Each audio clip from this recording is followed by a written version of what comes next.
Hola, cordial saludo. Los saluda Carolina Álvarez Mesa, vocal de la Asociación Antioqueña de Obstetricia y Ginecología, ASAGIO.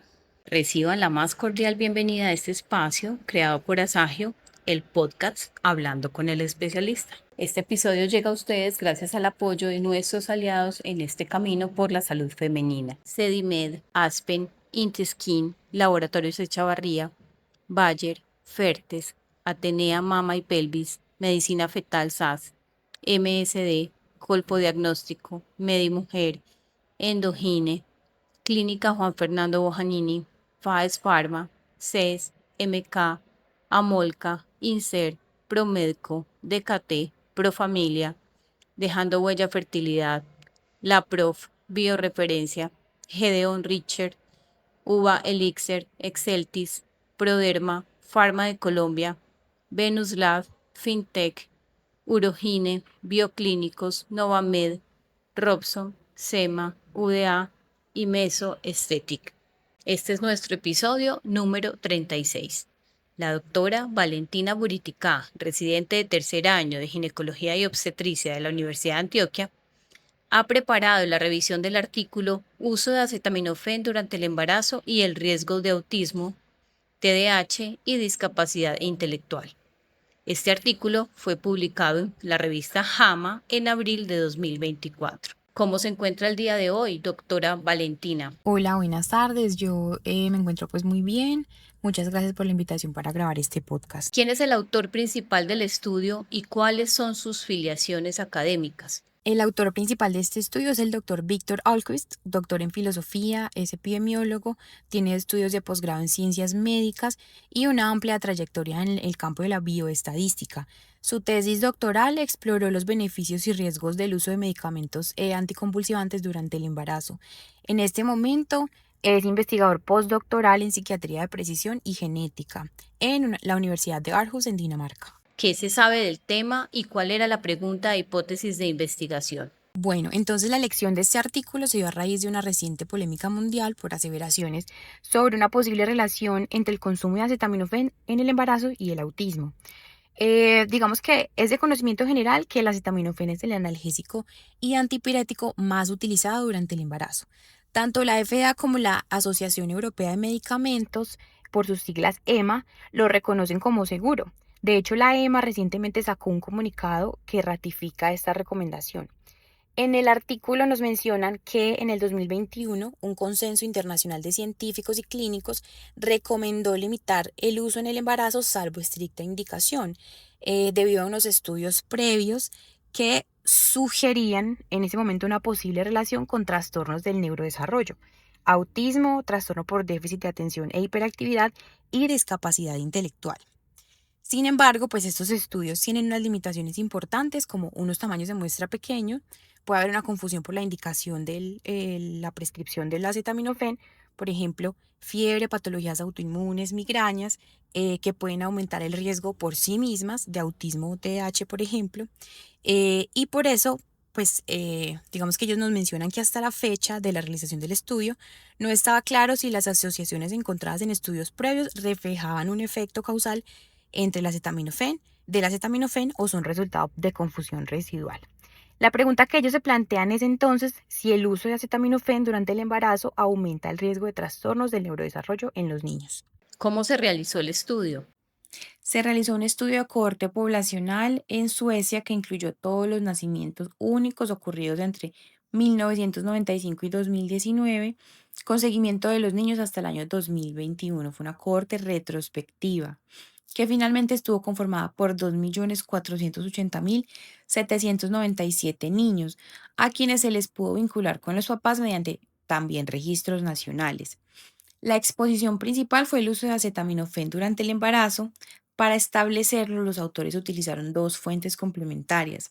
Primero, registros prenatales, porque en Suecia a todas las mujeres embarazadas se les entrevista por enfermería entre la semana 8 y 10 y en estas entrevistas se documenta el consumo de medicamentos. Y ellos escriben que a partir del año 2005 contaron con registro nacional de prescripción de medicamentos.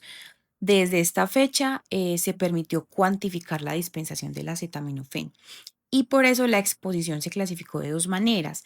Primero, una exposición dicotómica, si sí o no habían consumido acetaminofén, y una exposición cuantitativa a partir de estos registros nacionales, con el que se pudo calcular la dosis diaria promedio y la clasificaron en categorías como de baja, media y alta dosis.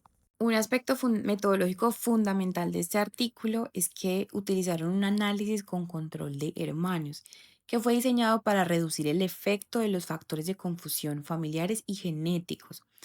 En esta cohorte se incluyeron 1.7 millones de hermanos que fueran hijos del mismo papá y madre biológica. La lógica pues detrás de esto es que los hermanos comparten una gran proporción de su carga genética, así como el ambiente familiar en el que crecen, incluyendo factores socioeconómicos, estilos de crianza y características parentales.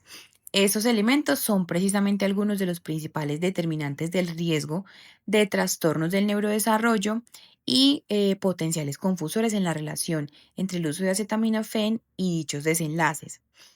Este análisis se basó en comparar hermanos discordantes, es decir, casos en los que una madre utilizó acetaminofén durante un embarazo, pero no durante el otro. En esas familias, los investigadores evaluaron si el riesgo de autismo, TDAH o discapacidad intelectual era diferente entre el hijo expuesto y el no expuesto dentro de la misma familia. Y aplicaron un modelo de riesgos proporcionales de Cox que fue estratificado por familia. Esto significa que cada familia es su propia unidad de análisis. La comparación no se hace entre individuos de contextos distintos, sino entre hermanos que comparten la mayoría de factores genéticos y ambientales. Ellos también hacen un ajuste de variables que sí pueden variar de un embarazo a otro en una misma madre, como la edad materna, al momento del parto, la paridad, la presencia o no de infecciones y el uso de otros medicamentos y el tabaquismo. ¿Cuáles fueron los resultados principales del estudio? En la cohorte poblacional, que incluyó 2.4 millones de niños, el 46% de las madres reportaron haber utilizado acetaminofén durante el embarazo. En los modelos ajustados a nivel poblacional, el uso de ese medicamento se asoció con un ligero aumento en el riesgo de padecer trastornos del neurodesarrollo en los hijos. En concreto, los niños expuestos in útero tuvieron un HR de 1.05 para autismo, 1.07 para TDAH y 1.05 para discapacidad intelectual en comparación con los no expuestos. Aunque estos hallazgos fueron estadísticamente significativos, el incremento absoluto de riesgo fue muy bajo: 0.09% para autismo, 0.21% para TDAH y 0.04% para discapacidad intelectual.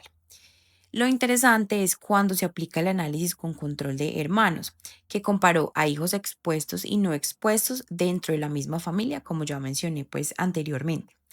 Estas asociaciones que se encontraron en la cohorte poblacional desaparecieron. Los HRs fueron de 0.98 para autismo, 0.98 para TDAH y 1.01 para discapacidad intelectual, y ninguno de estos fue estadísticamente significativo. Tampoco encontraron una relación clara entre la dosis y la respuesta en el subgrupo de mujeres con datos de prescripción. Recordemos pues que estos datos estaban a partir de 2005 y el consumo fue clasificado en baja, media y alta dosis. Si bien estos análisis poblacionales pues parecía que hubiera un incremento progresivo del riesgo con dosis más altas, esa tendencia también desapareció completamente en los modelos de comparación entre hermanos. En los análisis por subgrupos, incluyendo trimestre de exposición, periodo posterior a 2005, cuando contaron con los registros, número de hijos en la familia o características maternas específicos, los resultados fueron consistentes, y es que no se observó un aumento del riesgo cuando se controlaba la confusión genética y ambiental mediante el modelo de hermanos. ¿Cuáles fueron las conclusiones de los autores? La conclusión de los autores es que aunque en los análisis poblacionales se observó una ligera asociación entre el uso de acetaminofén durante el embarazo y un mayor riesgo de autismo, TDAH o discapacidad intelectual en los hijos, estas asociaciones desaparecen completamente cuando se aplicó el análisis con control de hermanos. Esto, dicen ellos, indica que los pequeños incrementos de riesgo identificados a nivel poblacional probablemente explican o pueden ser explicados por confusión genética familiar o por indicaciones clínicas. más que por un efecto causal del medicamento. Es decir, son contundentes en que no hay asociación causal. ¿Qué debilidades tiene este estudio? Bueno, a pesar de que este estudio es metodológicamente muy robusto, tiene sus limitaciones. Primeramente, la medición de la exposición, porque el consumo de acetaminofén se estableció principalmente a través del autorreporte en esas consultas prenatales y a partir del 2005 mediante registros de prescripción. Esto posibilita una clasificación errónea, porque muchas mujeres pudieron haber utilizado acetaminofén de venta libre sin que quedara documentado. Además, no siempre se dispuso pues de información precisa sobre la dosis, la duración y el motivo del consumo. Otra limitante puede ser la confusión por indicación, porque a pesar de que ellos ajustaron por variables como infecciones, fiebre, dolor crónico y otras comorbilidades, siempre queda un riesgo de confusión residual, o sea, es posible que la condición que motive el uso de acetaminofén sea la que realmente se asocie con el riesgo de alteraciones del neurodesarrollo y no el medicamento en sí. En cuanto a los diagnósticos de los desenlaces, ellos son enfáticos en que a pesar de que los registros nacionales suecos son de alta calidad, esta precisión puede variar. Por ejemplo, en diagnósticos como TDAH y discapacidad intelectual, estos son más susceptibles a variabilidad y subregistro que el autismo, lo que induce la posibilidad pues, de errores en la clasificación y altera pues, la estimación del riesgo. En cuanto al análisis por control de hermanos, que constituye pues como la principal fortaleza del estudio, este también tiene limitaciones porque puede reducir la potencia estadística, ya que solamente se consideran familias en las que la exposición al acetaminofén fue discordante. Asimismo, pues no controla confusores que varían de un embarazo a otro, como edad materna avanzada, la presencia de infecciones específicas o el consumo de tabaco en uno de los embarazos y no en el otro. Y finalmente debe considerarse el tema de la generalización de los resultados, porque pues este es un estudio que fue realizado en Suecia y las características sociodemográficas son particulares y lo que implica pues que estos hallazgos podrían no extrapolarse de manera idéntica a nuestras poblaciones, por ejemplo. ¿Qué opinas sobre los cambios que pueden traer estos resultados en nuestra práctica clínica? Yo creo que después de leer el estudio, de analizarlo y después de leer también otras publicaciones recientes, no hay evidencia suficiente hasta la fecha para aseverar la existencia de una asociación causal entre el uso de acetaminofén y la aparición de patologías del neurodesarrollo como trastorno por déficit de atención e hiperactividad, autismo o discapacidad intelectual. Y no hay motivo por el que, con base en los resultados de este estudio, que es el más grande, recordemos publicado en el 2024, no hay motivo por el que debamos desaconsejar el uso de este medicamento durante el embarazo. Definitivamente hace falta más evidencia. Asagio agradece su interés en el contenido y a quienes caminan con nosotros en esta misión educativa no formal.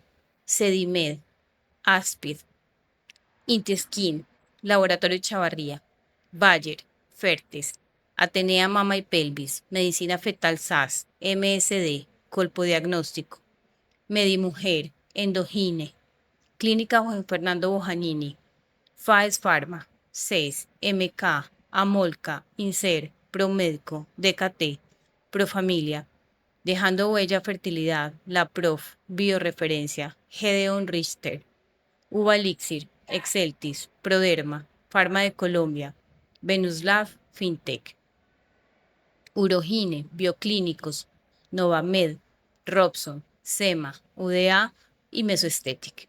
Muchas gracias, doctora Carolina, y muchas gracias a Sagio por invitarme a participar en este espacio. Los invitamos a acompañarnos cada cuarto jueves del mes en un nuevo episodio de nuestro podcast Hablando con el especialista, dirigido a profesionales de la salud de distintas áreas. En cada entrega revisaremos publicaciones originales recientes y de alto impacto, abordando temas clave en la atención integral de la salud de la mujer a lo largo de todas las etapas de su ciclo de vida. Hasta pronto.